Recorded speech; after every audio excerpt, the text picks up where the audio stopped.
So மூவிஸில் வந்து அந்த மாதிரி ஷார்ட் கேரக்டர்ஸ் கெஸ்ட் ரோல்ஸ் அப்படின்னு சொல்லும்போதே ஸ்டார்டட் ரெஃப்யூசிங் இட்.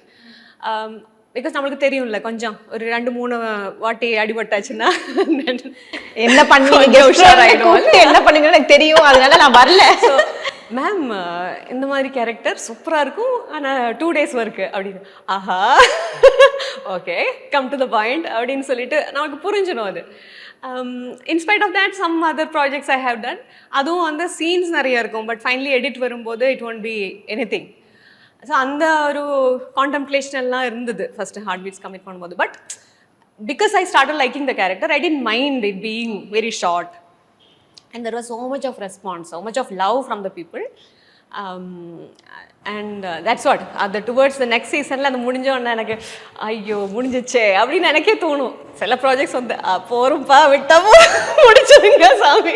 உதயம் பருப்பு வகைகள் சீக்கிரம் வைக்கிறதால கேஸ் செலவும் மிச்சம், நேரமும் மிச்சம்.